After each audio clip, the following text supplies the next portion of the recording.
Hello, my fellow nerds, and welcome to the Nerd Empire. I hope you all are having a fantastic day today, and I hope you all will enjoy today's reaction video. With that being said, let's get right into it, shall we? Alright, first video we will be reacting to is from Sydney Watson. Sydney Watson. A very lovely Australian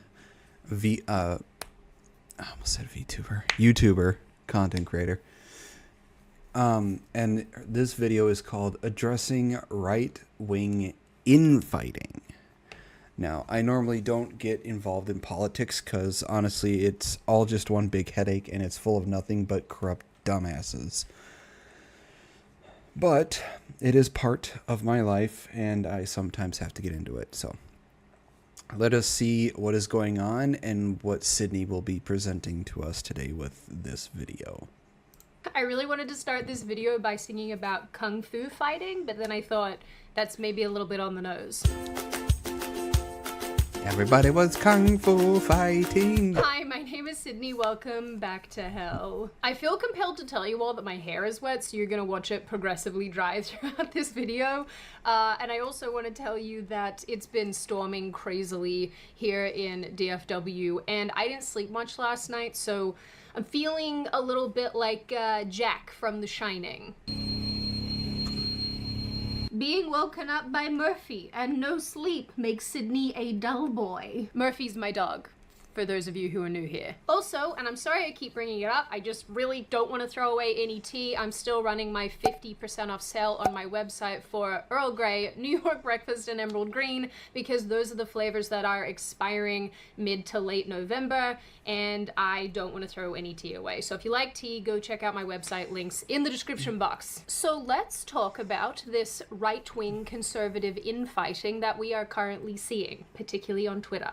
Because why the heck not? Now on Twitter, I definitely will weigh in on this type of thing, but on YouTube, I typically don't because my content doesn't really revolve around these kind of topics. But I feel quite strongly about some of the things that I'm seeing play out right now, and this video topic just happened to make its way onto the list that I put together recently, so here we are, and there's nothing you can do about it. It goes without saying, but obviously I'm not gonna hit every single thing associated with this topic. I'm just focusing on the things that I think really matter here, the primary points I think really matter, but I am incredibly curious to hear all of your perspectives on this. I'm really looking forward to reading your comments because I think a lot of you have really great takes, and yeah, I'm really looking forward to what you have to say. Obviously, this is not Never a look cult, forward so to what I if have you to do say. find yourself I'm an idiot. disagreeing with me, just write me a comment and explain why. Just be nice about it, Steven. So for those of you who don't know the context here, Yes, Steven. basically all of this started a couple weeks ago when Matt Walsh made a series of tweets. Matt Walsh is a commentator at the Daily Wire. But his commentary started back in mid-September after Charlie Kirk was murdered. During an episode of his podcast, Walsh said that violence was a left-wing problem and that he's done with the rhetoric about both sides. Saying that is pretty disingenuous. Violence is not just a left-wing problem. It is a problem across the entire board. Saying there is no violence in the right is just factually untrue. There is violence in both the right, left, center, everywhere. I don't know why there are some people's first response to some things is just, you know, just bashing people, talking down to them, or just straight up being violent to them. I don't understand why that is their response. It's like these people have forgotten how to have, you know, civil discourse, just debates, accepting criticism, be it constructive or not, or just straight up ignoring somebody because they just don't like them or don't agree with them. I don't understand why some people's first response is either shouting them down or just being straight up physically violent. It makes no sense. It doesn't solve anything other than the fact it makes you look like a complete fucking retard. It's having problem people. If you had asked me 8, 9, 10 years ago, I probably would have said that extremists on both sides are the problem and they're equally bad. If you can imagine me saying something like that now, I know it's hard, but I did a long time ago, years ago. I don't know how any conservative could possibly still hold that view. Now, this I agree with. I do think that left-wing violence is becoming more and more prominent, and that's been exemplified over the last...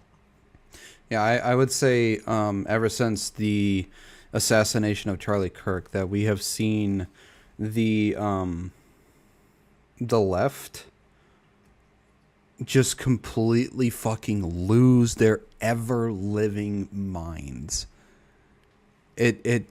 It's like if they were trying to hide themselves being violent, it's just as soon as the assassination of Charlie Kirk happened, it's just the floodgates seem to have completely disintegrated, and all sort of violent tendencies seem to have just completely been let loose. There have been people who have been so disrespectful and disgusting that they have just destroyed like areas where people set up remembrances of Charlie Kirk. That you have people seen just go completely fucking nuts, saying that they were happy that he got assassinated. They seem to have just foregone all decorum, all rationale, all morality, and just decided to say, fuck it, I'm going to be as degrading and as horrific as possible. And I don't get the I don't get the thought process behind that, but it seems to just have it just solely come from the left for some reason. Now, I'm not saying that the right has no violent people, but in just recent months, it has seemed to solely come from the left, and I don't get the reason or thinking behind it. I don't understand why. Number of years. And I also think it's always worth remembering that when statistics about right-wing violence are released and put forward, usually they include a litany of things, including Islamic terrorism and other religious-based attacks and violence. So do with that what you will. He follows up by saying that we need to put the infighting to the side, that we can pick it up later, but for now we need unity due to the existential threat that is the left. Now, I can tell you where there should be unity. There should be unity on the right among conservatives. And this is a message that I've preached a few times in the last few days on X. That as conservatives, we need to put the petty squabbles and the infighting and all that crap to the side. We can get back to that later. And I'm sure we will. You know, we can resume our family feuds sometime down the line. But for now, we don't have time for it. We can't bother with it. We're dealing with a real existential threat. We're dealing with enemies of civilization. So we got to put all that stuff to the side. And this is more or less the same thing that he's been tweeting about over the last number of months, but more specifically in this case, over the last number of days. On October 17, Walsh tweeted that he'd asked for unity and has instead been relentlessly attacked. Let's see. Matt Walsh. I said I wanted unity on the right, and some conservatives have responded by relentlessly attacking me for like 4 days straight. Some of them have been posting about it dozens of times a day, every day. I've made the exact same call to unity many times in the past without anything close to this kind of blowback. Very strange, but anyway, I stand by everything I've said. I take back none of it. Have a great weekend, everybody. I mean, I don't know what he said prior to any of this tweet that he made, but to relentlessly bash or attack somebody just for them wanting to call unity amongst, you know, humanity, amongst society, I don't think that necessitates attacking the guy just because he wants to call for unity. He wants to end, you know, the violence. He wants to end the disrespect. He wants to end the morally corrupt acts that people have been doing, both on the left and right, mainly coming from the left, apparently. And I don't really see the problem with people like Matt Walsh wanting for people just to come together and fix the dumbass shit that's been going on. Like, why attack a guy for wanting to call unity? Especially in amongst his own people, amongst the right and some conservatives. It's just, I don't get it. I work, my brain and who I am, I work with more logic and reason than I do emotion, because the one things that I don't really like and that just annoys me the most is when the people try to push for shit or try to act in a way that is very illogical and does not make any rational sense. Because at that point, you're just trying to push for stuff that comes from a fantasy world that does nothing to help improve society or just improve anything in general. So it's just this. It logically doesn't make any sense for people to go and attack Matt Walsh just for wanting to call for unity in society. By conservatives. He said, "I've made the exact same call to unity many times in the past without anything close to this kind of blowback. Very strange." Somewhat in response, Seth Dillon of the Babylon Bee tweeted, "You should be willing to lose friends for the sake of what's good and true. And friends who can't tolerate honest correction without treating you as a traitor aren't really friends anyway. I'd argue they're holding you hostage." I would have to agree with this. It's just, look, you're never going to go throughout your entire friendship without arguing or disagreeing with your friend. But you don't have to, for you to be friends, you don't have to fully agree on every single little thing in your entire life. The only person who's going to do that is yourself. You might as well look in a mirror and argue with your fucking self at that point.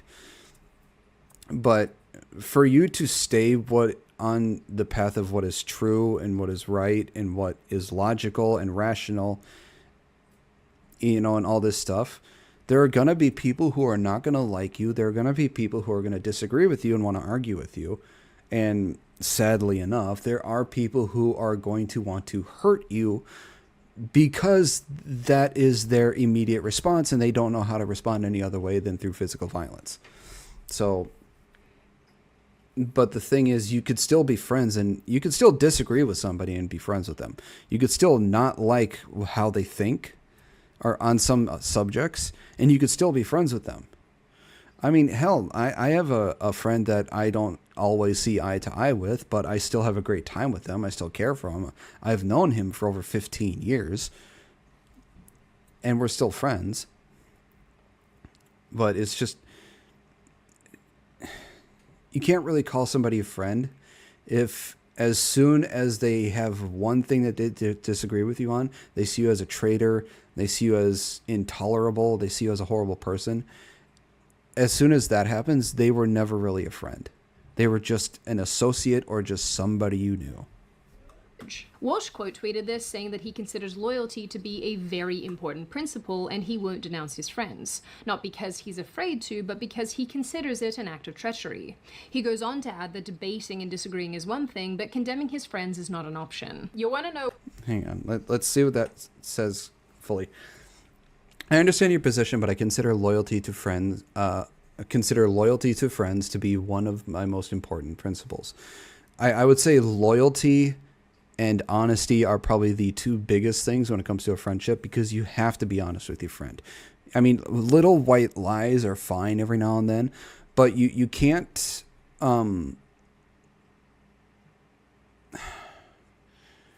you can't keep a how do I put this?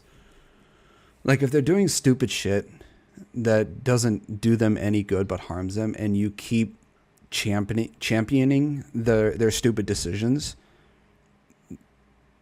that is not a good friend. A friend is somebody who's going to help keep you grounded, help keep you safe, is somebody who's just going to actually be an actual friend. Loyalty and honesty. I have to be honest with my friends, and I am loyal to them as long as they're honest and loyal to me and show me respect. Because, okay, that's the third thing. Loyalty, honesty, and respect. Without any of those things, if you're missing one, you can't. I don't think you can really have a true friendship. I don't denounce my friends or join in dog piles against them, ever, period. Not because I'm scared to, but because I consider it an act of treachery. Disagreement is one thing, obviously. Debating your friends publicly is totally fine and healthy. Yes, debates are a healthy thing. You like I said, you're never going to completely agree on every little thing on every single little subject throughout life. You're going to have disagreements, and having debates is a healthy thing. But in my case, I can say I have people screaming in my ear constantly demanding that I actively denounce and condemn friends. I mean actual friends, like people who I've shared a dinner table with, and I just won't do it. Some things are meant to be handled privately. Yes, you shouldn't share everything online because that can also damage friendships. Because there are some things that should just stay between you and your friends, your loved ones, family members, all that stuff. There are just some things that need to stay private. Loyalty matters. Other things matter too, but loyalty matters. When someone I know personally who I've even helped and supported, who could call me on the phone anytime, chooses instead to condemn me in front of the world, I consider it an unforgivable betrayal, and I won't do it to anyone else. And the more that the mob demands that I do, the more sure I am that I never will. Mob mentality is never a good thing. Mob mentality is one thing that will always lead to the downfall of society. You should be willing. He was responding to willing to lose friends. Goes on to add that debating and disagreeing is one thing, but condemning his friends is not an option. You want to know what's also not an option? Getting no sleep, like I did last night. But that wouldn't have happened if I'd had my favorite sleeping hot chocolate, Dream. So I think it has been pretty well established that I am a huge fan of Dream's night hot cocoa. Lately, I have been taking the Dream tablets before bed because they have the same great ingredients, but tonight... I probably should get this. I have a really I have a really big problem with actually going to bed because I get so distracted with reading manga and manhwas, both with the U and the W. I don't know if there's a different pronunciation for each of them, but I just know it as manhwa. And when I go lay down, I have a problem. I check through like 5 or 6 different apps before I lay down, but then as soon as I get on TikTok, I start scrolling, and I get so distracted by it that like 1, 2, 3 hours pass by, and I was like, I should have gone to bed like 4 hours ago. So I think something like this would probably help me because it would make me tired. I wanted a hot drink, so the hot cocoa it is. Dream has been one of the only sleep aids that has actually worked for me, to the extent that I actually just had another friend of mine buy some after I hyped it up to him. He's also been having a ton of trouble sleeping. I just genuinely believe in what this product does. For me, I don't get any weird, horrible morning grogginess, which is such a blessing because that's always been one of my issues. I don't get any weird dreams when I drink it. And now that I have been drinking it for a while, it's only gotten more effective. So I go to sleep and I stay asleep. I make my hot chocolate she has a concoction second dog about an now. hour before bed and have an insanely good sleep. And I just really like what's in this. The reishi, the L-theanine, the magnesium. I personally like the melatonin option, but you can always get it without if that's what you'd prefer. So guess what? You too can get better sleep with exclusive early access to Beam's Black Friday That sale hoodie looks really with comfortable. up to 50% off for a limited time. So click the link in the description or go to shopbeam.com/SydneyW and use code SydneyW at checkout. This is by far Beam's biggest sale of the year and the best deal I've been able to share. So don't miss out. Check out Beam today. Now, there was a lot of backing and forthing from quite big creators and quite big commentators in the right-wing/conservative space with relation to this topic and this issue. There was a lot of sort of disagreement taking place. But what really emerged from this, or what became clear as people responded to one another, is that there are 2 primary camps. those who think like Matt Walsh, who kind of sit on his side of the aisle, who believe that we need to unify on the right. And I suppose that means unifying with ideas and concepts that we don't really like, or maybe we would ordinarily disagree with. Then there are those who believe that unifying with our own crazies is ultimately a bad idea. And personally, I can see both sides of the aisle here. If unifying means putting aside silly infighting to focus our energy on bigger issues, then sure. If you're fighting an army, your army cannot be fractured or split into factions. So I think it's a good idea to unify, because there are actual bigger problems that we have with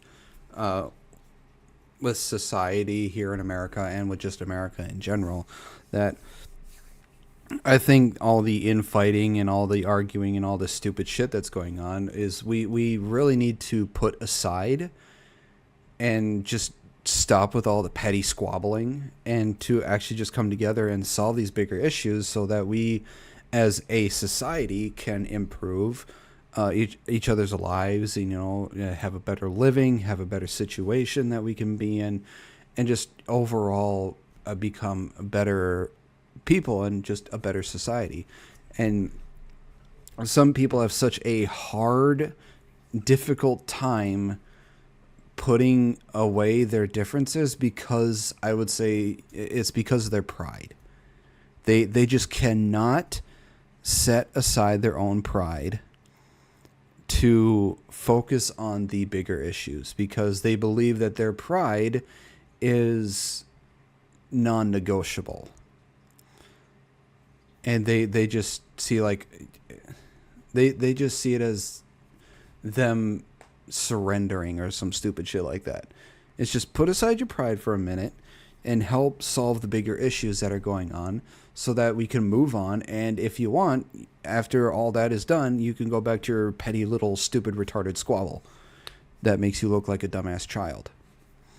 Do, for the most part, understand this position. But if unifying means ignoring terrible, disgusting rhetoric and dangerous behavior like the left has done for years now, then you can count me out. Which I think is probably what most of you thought I was going to say here. So surprise, it's me saying things I always say. You know, it's sort of funny, because I actually just had this conversation with my mum the other day, because she and I very much diverge on specific issues these days, and that's okay. I still love my mum. She's one of my favorite people, but she made a point where she said that she doesn't really view politics anymore through the lens of left versus right, but rather normal people versus, evilness, I suppose. Mum, don't get mad at me for misquoting you, I'm sorry.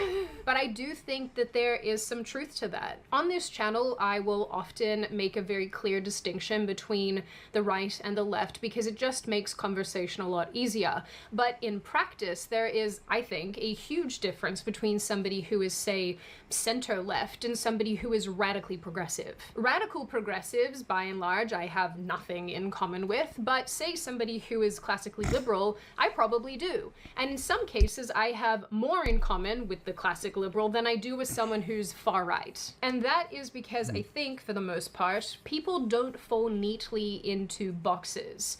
You might have somebody on the left or the right who agrees with a political position or a commentator or whoever 80% of the way, but then 20% of the time they disagree. Or maybe we just decide where we stand on each issue as it arises, and that's very normal too. I think that's where the majority of the population fall when it comes to political issues. They're not 100% right-wing, they're not 100% left-wing, they're somewhere in the middle. And that, I think statistically speaking, is fairly accurate. So with that said, in a way, maybe this conversation is less about left versus right, and more about normal people versus extremism. But what Walsh is preaching, at least in my opinion, is the sort of thing that got the left where it is today. It didn't shine. I think this whole two-party system is just gotten... I think originally when it started out, it was fine. One side has one set of ideas, the other side has another set of ideas. But I think I don't know where it went wrong, but people have seemed to forgotten how to come together to compromise, to find out a way that both parties can be happy, that will benefit society as a whole.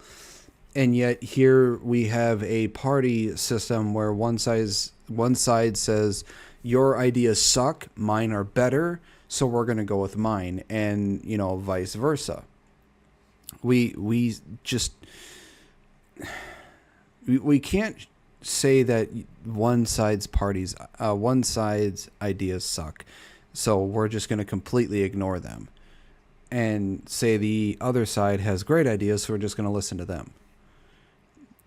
You have to come together, debate, and have a compromise. You can't just have a giant shouting match and say, well, you suck, I'm better, ha ha, shut up. You can't do stuff like that because you're not going to get anywhere. All you're going to do is just have a constant shouting match, and you're just going to fight each other until the end of fucking time. We have nobody who comes together and tries to compromise anymore, who tries to debate. We just have giant dick swinging competitions to see which one's bigger and better. A light on its nut jobs. It didn't combat its nut jobs, and now their ideas have become the loudest when your average person simply doesn't agree with them. Their response to Charlie's death, their celebration of violence and terror, is what pushed so many liberals even recently away from them and woke a lot of people up. With this in mind, when I say the left, you don't think of normal people who are more socially liberal but also hate paying taxes. You think of purple-haired they-thems who show their buttholes to the sun despite Trump or something. You think of people who act like this. I'm having this conversation over on my Instagram right now, and the question is, for fat people, Oh, honey, that neck tattoo is not doing you any good. what do you think is most appropriate for thin people to refer to you or the fat community? And it's because liberals allowed these people to become the The fat community. I can't believe it is amazing how often I have a lot to say when it comes to the fat community, because they need to just shut the fuck up. They need to shut the fuck up. As a fat person myself, they need to shut the fuck up. They have done nothing good for society, and I don't think they ever will. They need to go away and shut the fuck up. loudest in the room. And really, this is where one of my primary concerns comes from. I am worried that a united right will inevitably become blind to its own crazies in the same way the left did. At one time, I'm afraid to say that it's going to go to the point where everything is gonna turn into mob rule, and it's just going to fall into utter anarchy, and it's going to end up becoming the purge here in America if things keep going down the shitter. Which, in some ways, the purge may sound like a good idea, considering the shit that's going on, but it's just, if we can't find a way to resolve these problems, it is going to turn into mob rule, which, if it turns into mob rule, that is going to be the downfall of society, because mob rule doesn't solve anything, it makes things worse. Big conservative voices, and you know what, even little conservative voices, even everyday conservative voices, were being censored and silenced. There was an observable, coordinated, concerted attempt by the mainstream media and by Democrats to shut down, actually, like, completely milquetoast regular conservative and right-wing talking points. Normal everyday people with normal everyday beliefs and ideas were being fired and harassed and doxxed. And largely this was happening because they just weren't towing the line. They weren't falling in line with what they should have been doing and saying online and in their private and work lives, I suppose. And a lot of this was completely unacceptable and completely unfair, and so there was a legitimate need for us to come together and support one another because people were being targeted for the tiniest of infractions. You know, you don't use the correct pronoun and now suddenly you have to do 5 billion hours of gender diversity training. I feel so bad for those of you in the corporate world, man.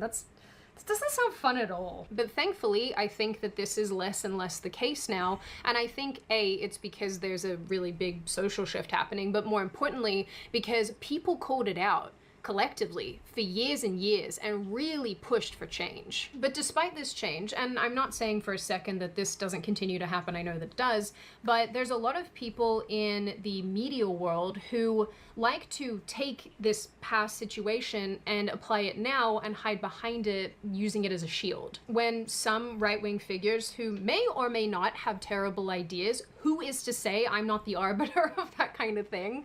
When these people are attacked and have, you know, a lot of disagreement being lobbied at them, they typically will ignore the criticism coming their way and instead claim that this is some sort of coordinated attempt to silence them, which is actually what Matt Walsh did here, funnily enough. He tweeted, "We are now wrapping up week 2 of some conservatives on this site focusing most of their fire on me. It's pretty clear that this is a coordinated effort at this point. I'm not sure what their endgame is or why they've decided I'm the villain of all people." This is actually something that sure What I know is that they haven't moved me an inch in their direction, nagging me relentlessly, accusing me, taking me out of context. These strategies are never going to work. Oh, there are crazies everywhere. Crazies everywhere. I don't understand why people are so fucking nuts, but, you know, they are. Their endgame is or why they've decided I'm the villain of all people. This is actually something that drives me mad about the left and the right, and you know, both sides do it. Commentators on both sides of the aisle do it, and really the motivation is to rally your own people around you. You know, you want to get better support from your people by making it as if it's you versus... Hang on. I accidentally spilled my bottle. God.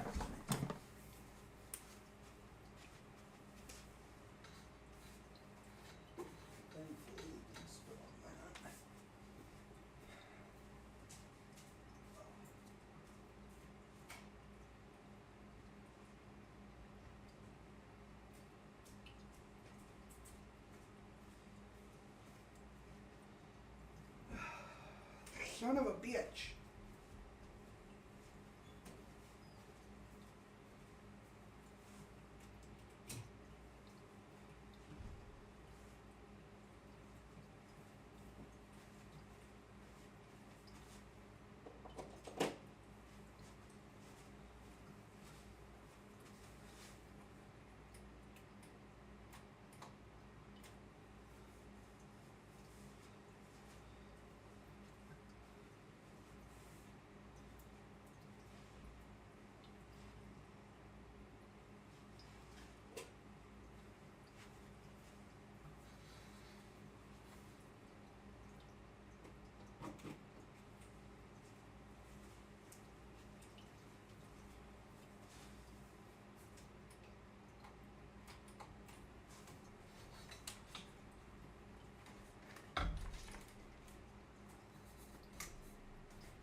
Damn it. Well, I think I'd rather have it spilled on the floor than on my desk, quite honestly.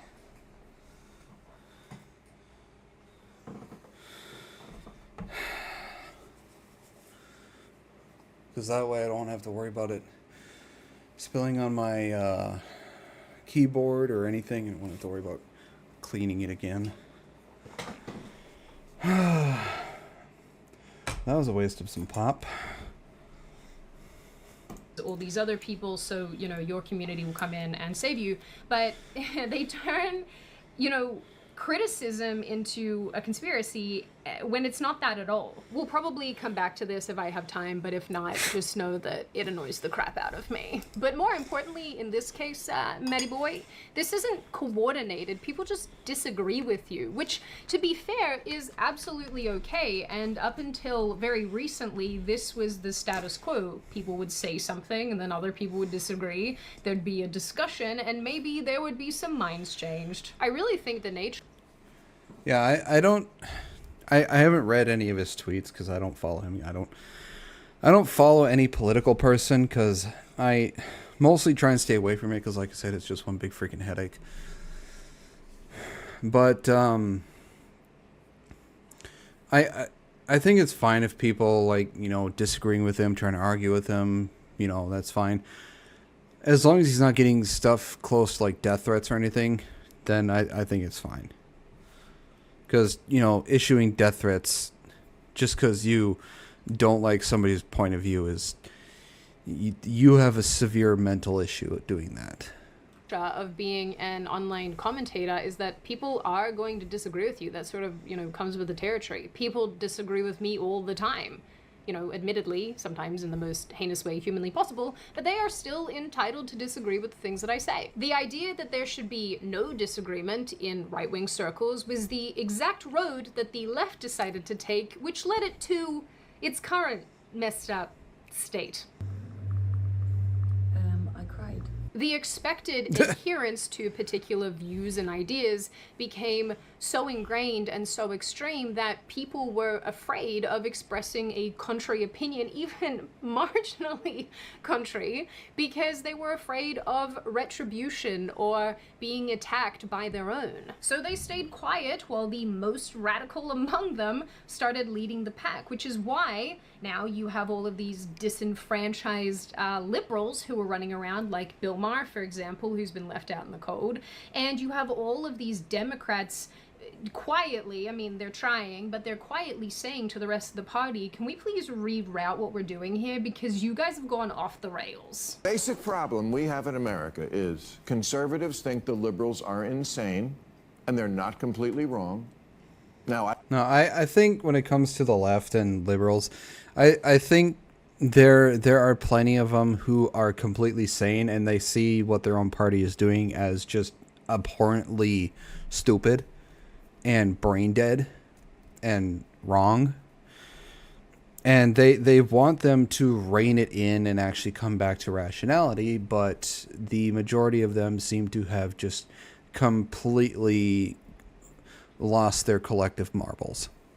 I don't think most liberals are insane, but neither do they make it clear they disapprove of the ones who are, and their cowardice in not marginalizing their own crazies has been their downfall. And so my concern is, if we can't even call out the bad ideas on our own side and shine a light on them, how are we supposed to move forward and enact meaningful, successful, positive change in the future? I think I have said this before, but I'm going to say it again. I want to be able to shine a light on crap ideas, even if those crap ideas are mine. Saying nothing because of blind loyalty is a bad thing, actually. And I think some people kind of felt like that was playing out with relation to Megyn Kelly and Tucker Carlson recently. Tucker, who had been speaking at TP USA events in Charlie's stead, went viral for the way he responded to a person who asked a question. I don't understand it because it makes no sense. Like, you're worth $50 million. I'm not worth $50 million. 30 to 50. Get off the internet, son. Don't stop believing that stuff. Oh. $50 million? Go back to cable news. Sorry. No, but I'm just, look. Okay, whatever. you're too annoying. You're too annoying. So I like the last chick who like disagreed with me, and then we could have like a normal conversation. All right. But you're like telling me you're worth $50 million. What? Stop. Okay, you got real defensive there. I just read a number that's like a lot of money. Jesus Christ, calm down. Don't use that phrase. You're worth. We're done. I know some of you are going to get stuck on the Jesus Christ thing and say that taking the Lord's name in vain is a big problem and that Tucker reacted appropriately in this context, but I disagree with that, to be honest with you. Even if you find it offensive, even if, you know, it hurts to hear that kind of thing, I think you can handle it in a much better way than this, rather than telling someone effectively to F off, which is kind of what happened here. And, you know, this doesn't change anyone's mind, by the way. This is not an effective way.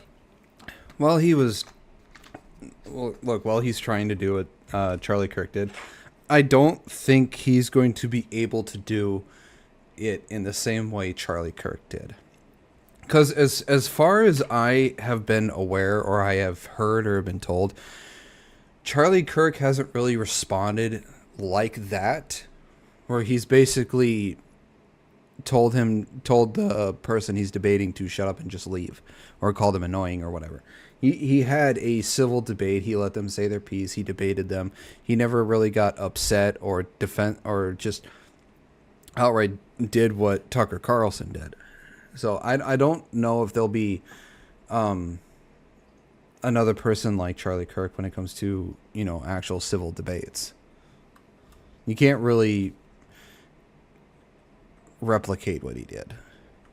And if there is somebody who can replicate what he did, I hopefully we can, have debates again. Our country really needs civil debates. We can't keep being barbaric.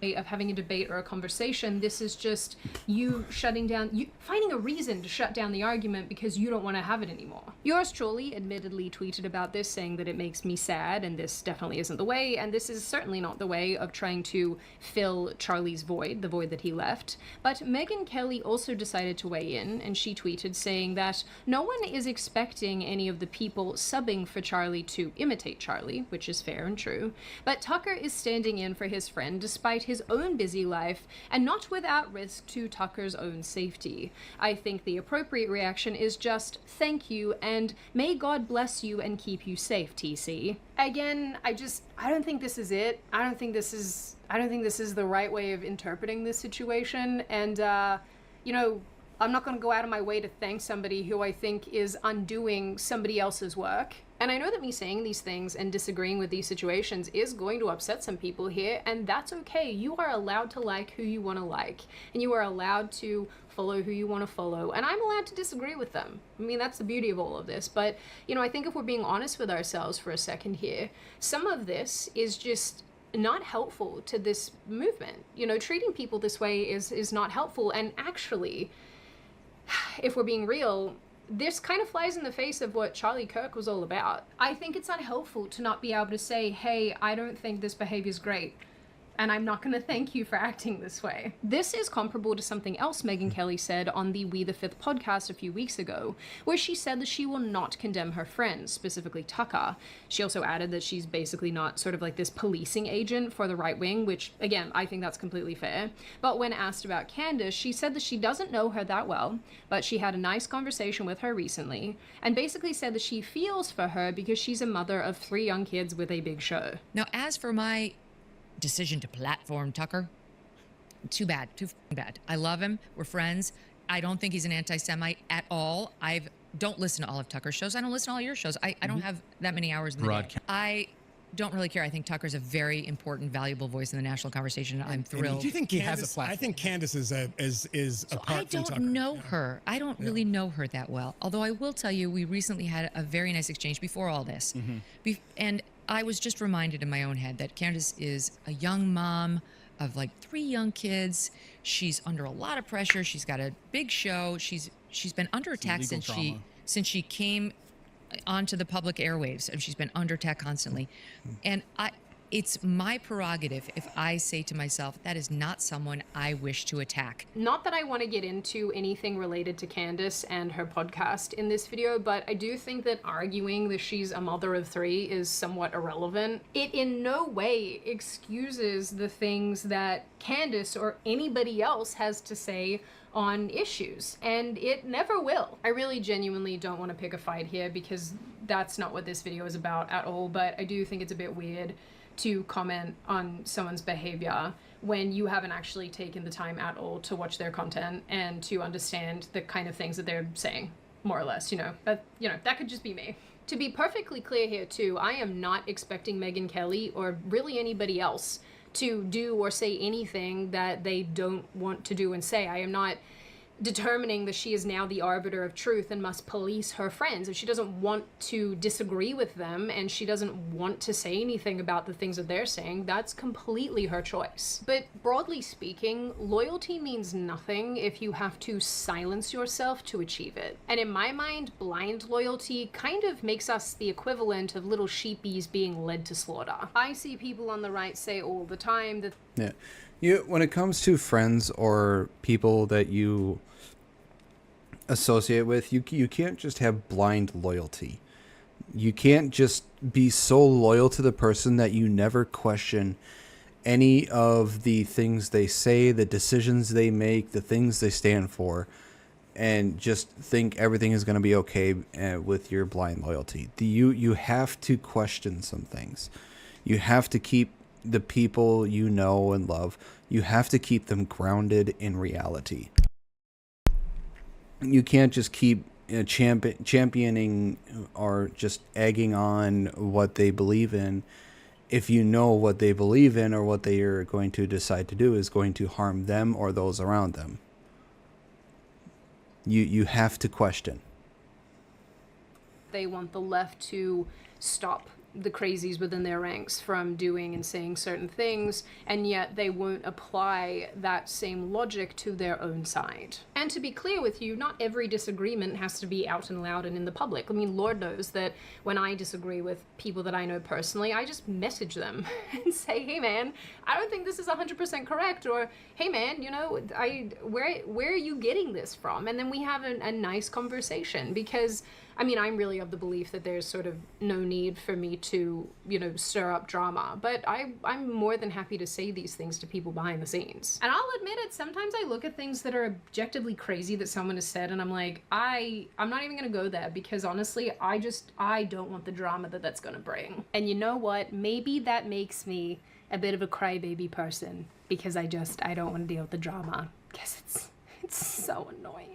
The bottom line for me is that if the left became as radical as it is now because it failed to call out the craziest people and opinions among them, if we do the same, how are we any different? If we forsake our own principles to appease our friends, do we even really have any principles? None of this is to say that I agree with the Puritan position on being right-wing, where you have to have every single idea and believe in every single facet of a movement in order to be part of a movement. I don't subscribe to that, and I don't think that most people subscribe to that. Like I said at the beginning of this video, most people are just people who have a bunch of ideas about a bunch of things. But the extreme behavior, the extreme rhetoric, the extremeness of, I guess, where the poles of the political spectrum are heading, these are the things that I think they deserve to be called out, and I think that they deserve to be picked apart. Because if these ideas can't stand up to scrutiny,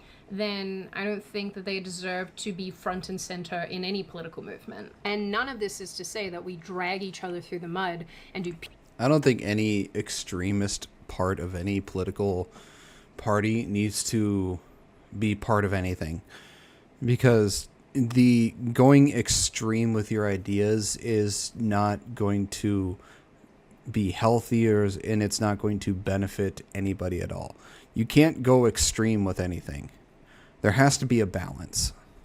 Purity testing and attack one another for having a difference of opinion. The most important thing that we can do is have meaningful civil discourse like we used to. And it's kind of funny because that's the exact thing that so many conservative figures have preached about for the longest time. So admittedly, there was a ton more here that I wanted to say about conspiracies and encouraging you all to be discerning about who is saying what and why and what their motivations are and who's paying them and all this fun stuff, but I think I have talked quite enough for whenever you're watching this, in the morning or at night or in the afternoon. So instead, I will leave you all with this. Probably the intelligent way to address infighting would be to do so privately, but unfortunately, due to the nature of the internet, we don't really have that ability. Ultimately for me, I point blank do not want to unify with people who hold ideas and values that I think are antithetical to the overall society that I would like to live in, regardless if you're on the left or the right. I have no interest in unifying with people whose primary objective